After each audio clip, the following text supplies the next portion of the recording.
మాకు శాంతి చేకూరాలని ప్రార్థిస్తా ఉన్నాను అధ్యక్ష. జిల్లా మినిస్టర్ శ్రీ శ్రీధర్ బాబు గారు.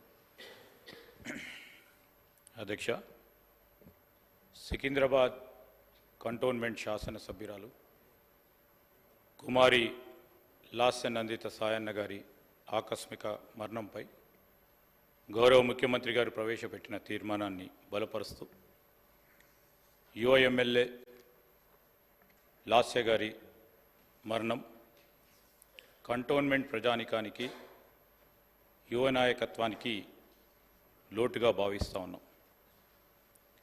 సాయన్న గారి ముగ్గురు కూతుర్లో చిన్నవారైన లాస్య గారు మొదటగా 2015లో పికెట్ నుంచి వార్డ్ మెంబర్గా పోటీ చేయటం, 2016లో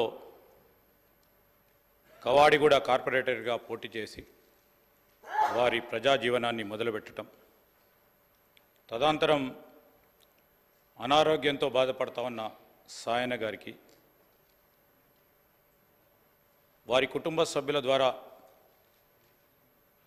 కంటోన్మెంట్ ప్రజలకు సేవలు అందించాలని భావించి మరి చాలా చురుకుగా ఆ ప్రాంత ప్రజలకు సేవలు అందించిన వ్యక్తిగా పేరుగాంచారు. ఈరోజు కంటోన్మెంట్ ప్రజలకు సేవలు అందించాలని ఆలోచనలో భాగంగా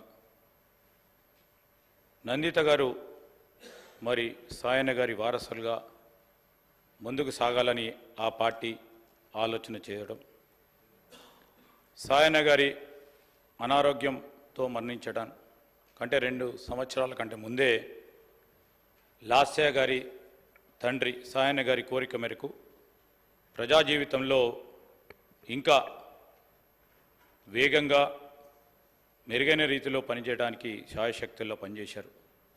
స్థానికంగా గొప్ప గుర్తింపు కూడా సాధించడం జరిగింది.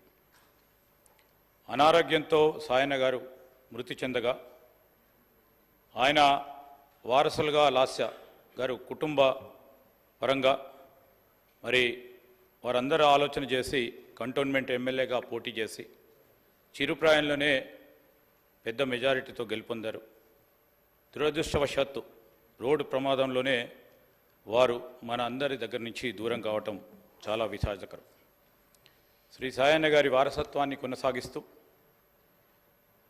కుమారి లాస్య నందిత గారు కంటోన్మెంట్ ప్రజల మన్ననలు పొందుతున్న తరుణంలో ఆకస్మికంగా మరణించడం వారి కుటుంబానికే కాకుండా కంటోన్మెంట్ నియోజకవర్గ ప్రజలకు కూడా తీరని లోటని, ఈ సందర్భంలో వారి కుటుంబ సభ్యులకి వారి అభిమానులకు మా ప్రగాఢ సానుభూతిని తెలియజేస్తూ సెలవు తీసుకుంటాను. శ్రీ ఏ మహేశ్వర్ రెడ్డి.